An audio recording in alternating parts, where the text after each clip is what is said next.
नमस्कार, मेरा नाम उदित तारेन है और एचएस बिहार पर आप सबका स्वागत है।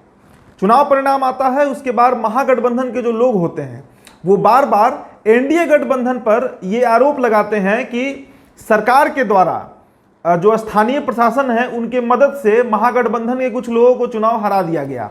वोट मार्जिन भी बहुत कम रहा है। जैसे अगर हिलसा की बात करें तो वहां पर मात्र 13 वोटों से शक्ति सिंह यादव चुनाव हार गए थे। तो हमारे पास एक सूची है, एक रिपोर्ट हमने तैयार किया है जिसमें 10 प्रत्याशियों का हम जिक्र करेंगे आपसे और आपको बताएंगे कि कितने कितने वोट से वो हारे हैं। और इनमें हारने वालों में सिर्फ राजद ही नहीं बल्कि जेडीयू और बीजेपी के भी आधे से ज्यादा आपको लोग मिलेंगे। शुरुआत करते हैं सबसे कम मार्जिन से हारने वाले प्रत्याशी का, शक्ति सिंह यादव, हिलसा का सीट। 13 वोटों से वो हार गए थे। जेडीयू के कृष्ण शरण मुरारी को 61,616 वोट आया था और आरजेडी के शक्ति सिंह यादव को 61,603 वोट आया था। हारने का मार्जिन 13 रहा था। अब हम आते हैं दूसरे प्रत्याशी पर। बरबीघा विधानसभा की बात करेंगे जिसमें जेडीयू के सुदर्शन कुमार को 49,878 वोट आया था और कांग्रेस के गजानन सिंह को 49,765 वोट आया था और हारने का जो मार्जिन था वो 113 था। तीसरे नंबर की बात करेंगे। तीसरे नंबर पर जो सीट है वो रामगढ़ सीट हॉट सीट था। कारण था कि महागठबंधन में राजद के प्रदेश अध्यक्ष जगदानंद सिंह के लड़के सुधाकर सिंह वहां से अपना किस्मत आजमा रहे थे। सुधाकर सिंह चुनाव जीतते हैं पर जीत का मार्जिन बहुत कम रहता है। आरजेडी के सुधाकर सिंह को 58,083 वोट आता है और बहुजन समाज पार्टी के अंबिका सिंह को 57,894 वोट आता है और हारने का जो मार्जिन है वो 189 रहता है। अब आते हैं चौथे प्रत्याशी पर। Matihani seat high profile seat था। कारण था कि बिहार सरकार के मंत्री नरेंद्र कुमार सिंह उर्फ बोगो सिंह वहां से चुनाव लड़ रहे थे और उनके अगेंस्ट जो व्यक्ति लड़ रहे थे वो लोजपा से राजकुमार सिंह थे। बोगो सिंह को हारना पड़ता है और लोजपा से राजकुमार सिंह जीतते हैं। हारने का मार्जिन बहुत कम है, मात्र 333 वोटों से राजकुमार सिंह बाजी मार ले जाते हैं। राजकुमार सिंह को 61,364 वोट आता है और जेडीयू के नरेंद्र सिंह उर्फ बोगो सिंह को 61,031 वोट आता है। अब आते हैं पांचवें सीट पर जहां मार्जिन बहुत कम रहा था।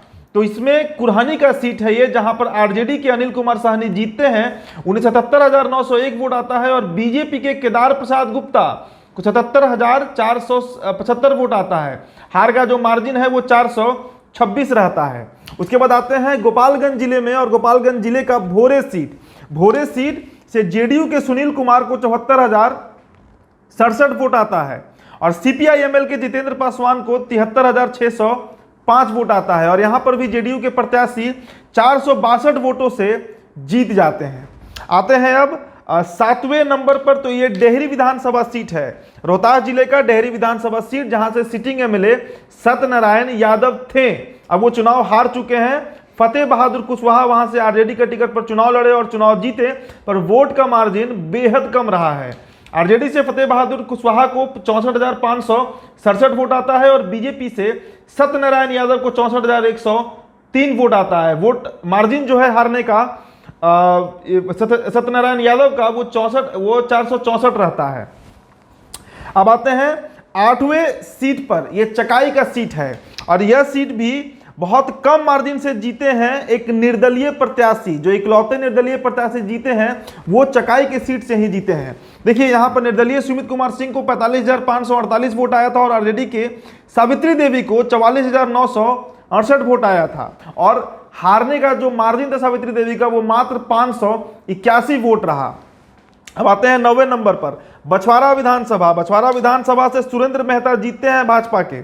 उन्हें 54,545 वोट आता है और सीपीआई के अवधेश राय को 53,808 वोट आता है। हारने का मार्जिन 737 रहता है। अब बेगूसराय जिले के ही बखरी सीट 10वें नंबर पर आता है, जहां पे हारने का मार्जिन मात्र 777 रहता है। यहां पर सीपीआई के सूर्यकांत पासवान को 72,177 वोट आता है और बीजेपी के रामाशंकर पासवान को 71,400 वोट आता है।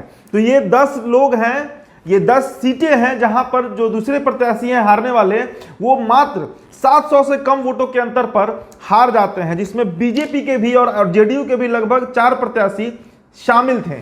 तो ऐसे में राजद के द्वारा जो बार बार ये आरोप लगाया जा रहा है कि उन सीटों का फिर से काउंटिंग होना चाहिए, वो और निर्वाचन आयोग के द्वारा इस बात को साफ इनकार किया गया है, उसका तथ्य आपको इस वीडियो में जरूर मिला होगा। अब हम बात करेंगे वैसे सीटों का जहां पर हारने का मार्जिन 1000 से 2000 के बीच में रहा है। देखिए, महाराजगंज विधानसभा सीट में 1976 वोट से हारे हैं, मुंगेर विधानसभा सीट में 1829 वोट, झाझा में 1669 वोट, किशनगंज में 1381 वोट, परिहार विधानसभा में 1569 वोट, कल्याणपुर में 1193 वोट, महिषी में 1630 वोट और सिमरी बख्तियारपुर में मुकेश सहनी हारे हैं मात्र 1470 वोटों से। वहीं सकड़ा की बात करें तो 1537 वोटों से यहां पर भी जो सेकंड कंटेंडर रहे हैं वो मात्र इतने ही वोटों से हारे हैं। तो ये आंकड़ा आपको कैसा लगा है? हमने ये वीडियो इसलिए बनाया ताकि बार बार जो निर्वाचन आयोग के ऊपर सवाल उठाया जा रहा है कि एनडीए के लोग, बीजेपी जेडीयू के लोग ने धांधली की है, उसका इस वीडियो से ये प्रमाणित होता है कि कहीं ना कहीं 10 में से अगर 5 सीटों पर बीजेपी और जेडीयू के लोग भी हारे हैं तो निर्वाचन आयोग का जो कहना है वो बिल्कुल सही है। धन्यवाद।